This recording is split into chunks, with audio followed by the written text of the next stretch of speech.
Okay, welcome Carmen Lemoine Thank you. from Wichita State. She's up here in Kansas City to teach a master class and hopefully play a little. Are you going to play anything? I wasn't planning on it, but I can. A little bit. Put you on the spot. Okay, so Carmen. Yes, Mary. I just want to say thank you for letting me interview you. You are our first interviewee. I didn't know that. Yeah, you're the first. That's why I'm honored. That's why I'm truly honored. I hope it goes well. Well, yeah, I hope it goes well too. So let's get started. So Carmen, you are the flute professor at Wichita State. Yes. So Wichita State is a place that's dear to my heart. It's a wonderful music school. Yes. Will you just talk a little bit about what's going on there? Absolutely. Well, I like to tell the story about when I interviewed there. Just almost immediately, I felt really welcomed by everybody. I could tell that it was a close family type atmosphere, and I really appreciated that. I thought this is a place where I could be happy. And I am really happy. I'm happy to report that all of my first impressions were true. Wow. Yeah, so the faculty are amazing. We're all wonderful players and teachers and people. Right. So that's been really, really lovely. I'm about to finish my third year there. Oh my gosh. I know.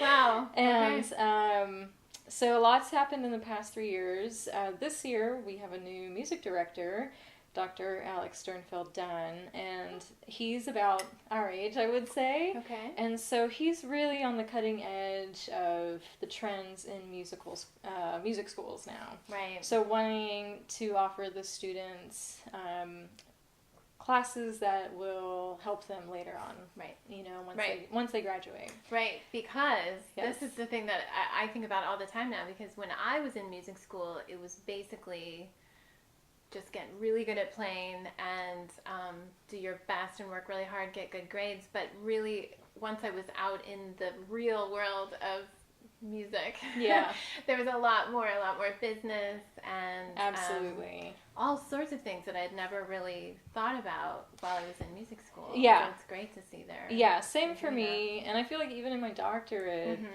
there weren't a lot of classes that talked about what I would need as a professor. I'm so excited. The cat. Tom has a question. Tomcat. He's wondering if you like cats. I love cats. Tom, I'm sure likes us, but he does not like the flute. He is one that does not like. He's wary. Oh, he might come back. He will. He'll probably curious get in a fight cat. with the dog. Okay. Anyway, so the thing about Wichita State also that I have to say that when I was a student there, I really loved it that all my professors were playing in the symphony. Yes. And it felt as if there was nobody that was just sort of just teaching and getting by. They were all working very hard and would have to go practice to be ready for the next concert or the next symphony. Definitely. So it's not uncommon to walk past my office and see me doing my warm-ups, doing my scales and practicing my symphony music. And that's another reason I love the job. Right. Is because it's so rare to have a position that is part teaching and part performing. Yes. So it does keep me on my toes. Speaking of which, you had this huge concert. Huge concert. Yes. Yes. So but I kept wanting to text you all these encouraging things to help you.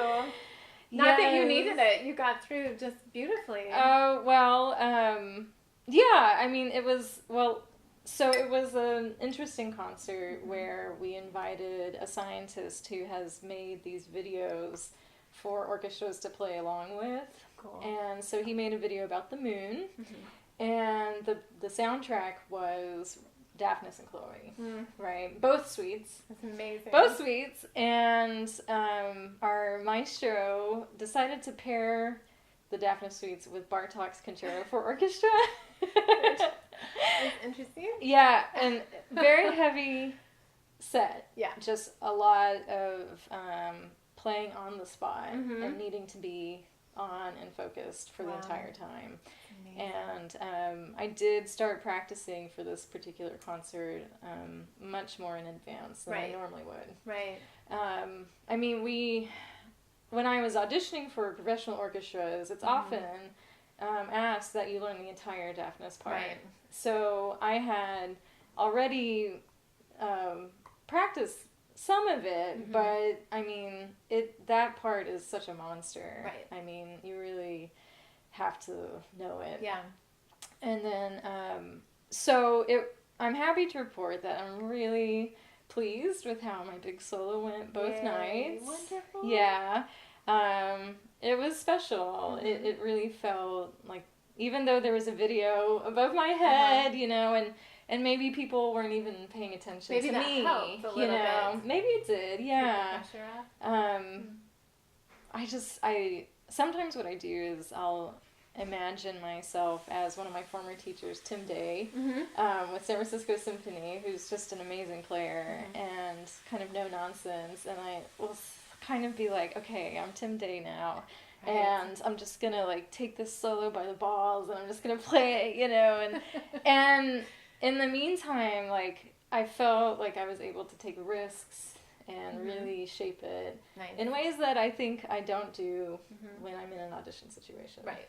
Actually, because what's the outcome, right? There's no outcome. To lose. I have nothing to lose, yeah. And I got and how a lot many of times compliments. in your life will you be able to play that? Yeah. Really play it for a concert? Yeah. So, yeah. I mean, you just have to enjoy it, even though it's scary. You have to embrace it, because you'll always remember those performances. Yeah, I'm very happy with how it went. So I did not get a bow, but that's okay. Both nights. Wow. Okay, we will put something extra special on Facebook for you. Okay, so how about let's have a little bit of tips or advice for any flutist who is going to have a big scary solo. What do you suggest for them to prepare, and then also in the moment of the performance? Right.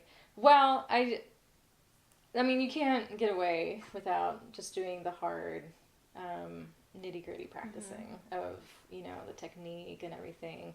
I'm a big proponent of taking things out of context and really breaking them down into really kind of slow practice. Right. So I have a student who's playing a lot of piccolo recently, and she has to learn how to do a lot of high piccolo with diminuendos.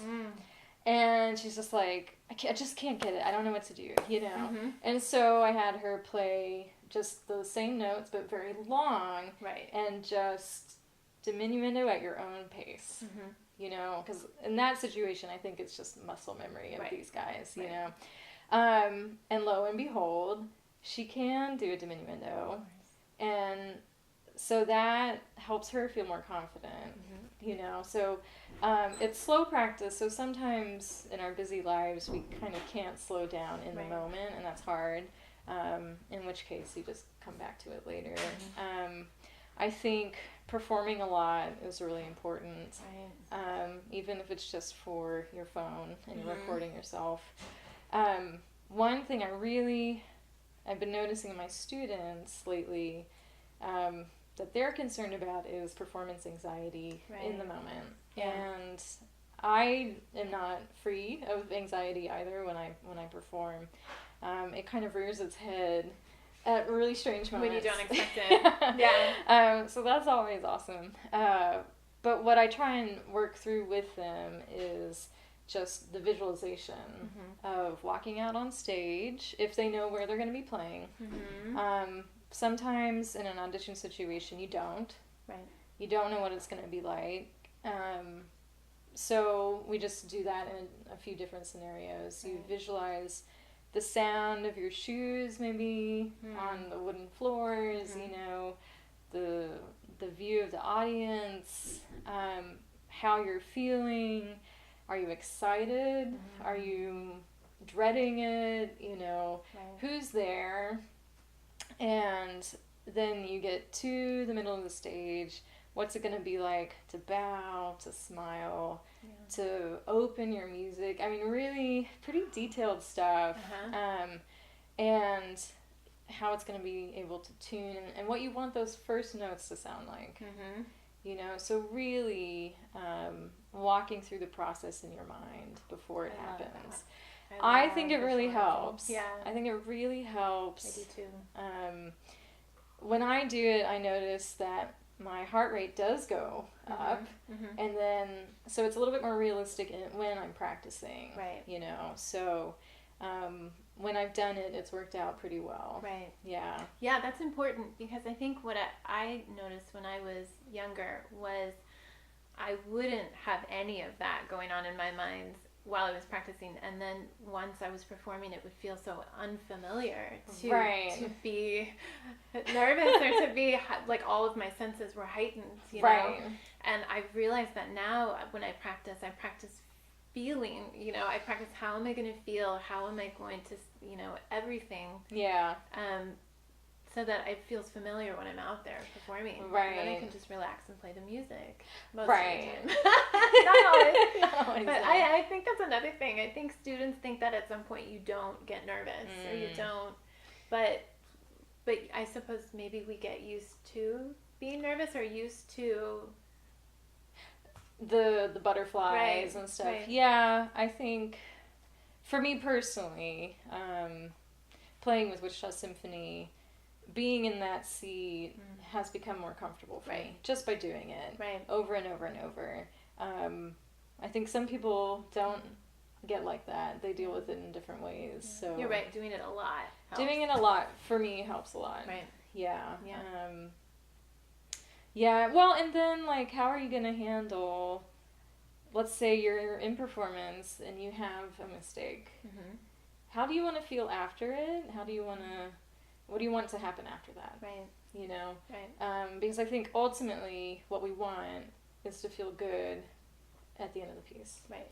How can we still feel proud of the work that we put in and sharing the music? Right. You know? There's a blue jay right outside. Oh, perfect. We need the window open. Do you ever practice with your windows open? I do, birds? yeah. Do the birds ever notice? I don't know. My neighbors notice. I have, what is it? Cardinals, I think, will come to the back bush and sort of jump around.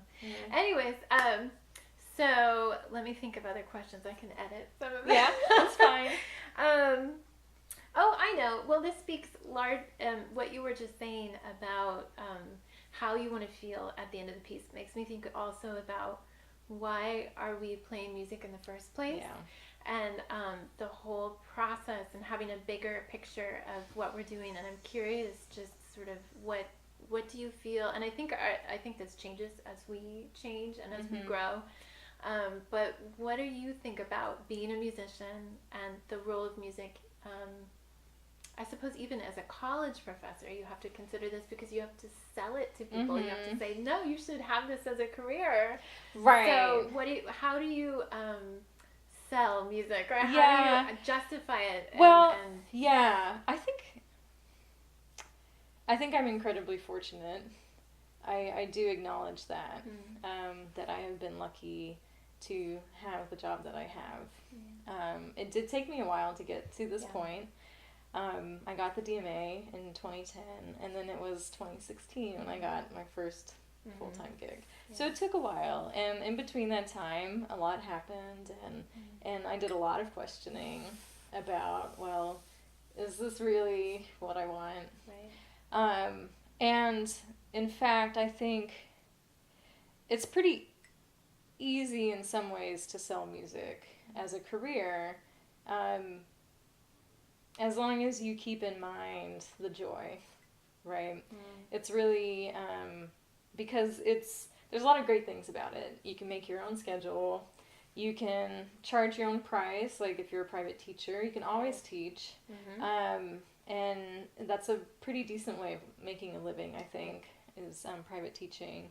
And you have a lot of freedom in who you want to work with and what music you want to play. And the options right now with the internet are so vast that you can create a website in one day, you know, and you can record yourself with pretty good equipment, you know, and get your music out there.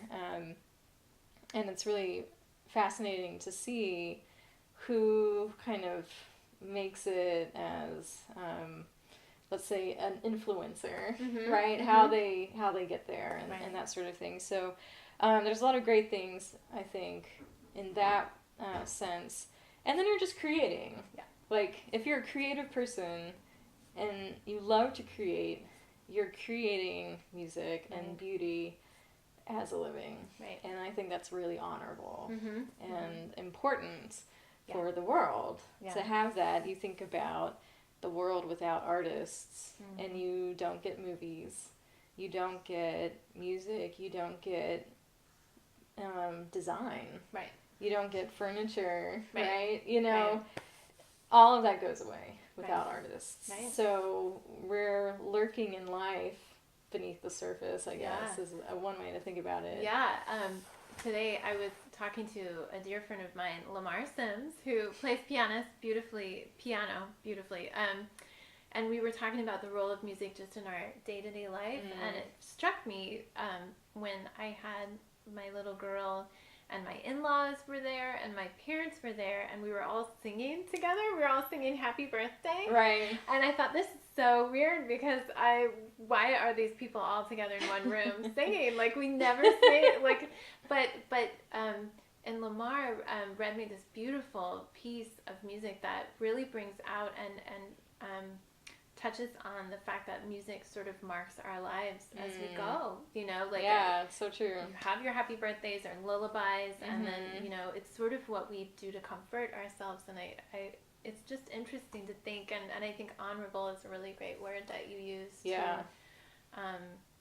to really, I feel like in this day and age when salary is such a motivator for people, that actually there's something so much more in becoming a musician, even though you can sort of set your own salary, hopefully, as a musician. Well, I think there are more possible outcomes for musicians nowadays than there used to be. Like, Wichita State does have an audio production degree. Right. So there are all these, like, kind of other things that we never thought of. You can go into music publishing. I have a colleague who I met in San Francisco, and now he lives in France. He works for Powell. Oh, wow. Flute, and he's travels around Europe all the time. Oh, my gosh. Being a representative for Powell. Yeah. And I just think, wow. Yeah. Like, that's so... Who would have thought? Right. I don't think he would have thought that he would end up doing that. You know, fantastic. there's all these possibilities that maybe we didn't think of. Right. I think, though, you have to make it happen. You have to kind of be open to change in your life, definitely. You have to be a person who's okay with not working a 9-to-5 job. Right. You know? Yeah. There is that. So, what else? I mean, and a lot of music schools, and actually I was watching the news the other day, a lot of, like, liberal arts schools now are trying to sell their product by pointing out all of the soft skills that come with learning music and the other humanities and everything. So, I mean, yeah, definitely. You learn how to collaborate. You learn how to be social with other people, get along with people, work together. Tremendous discipline. Right? Because that's what practice is discipline.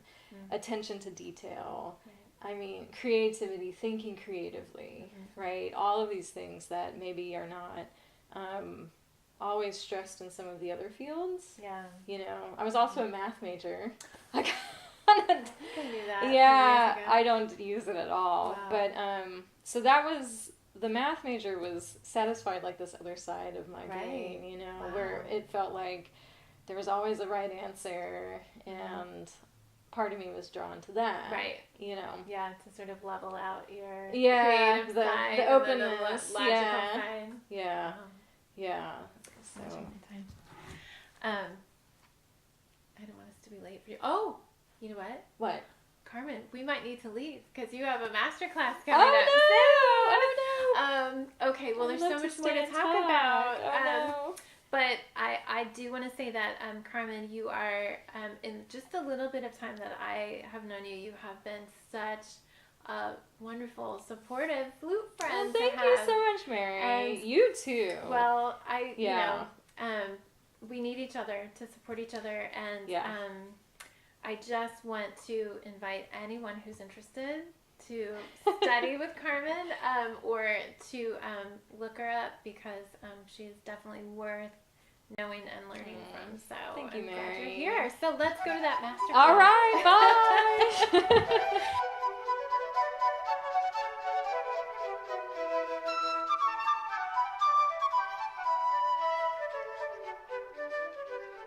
bye.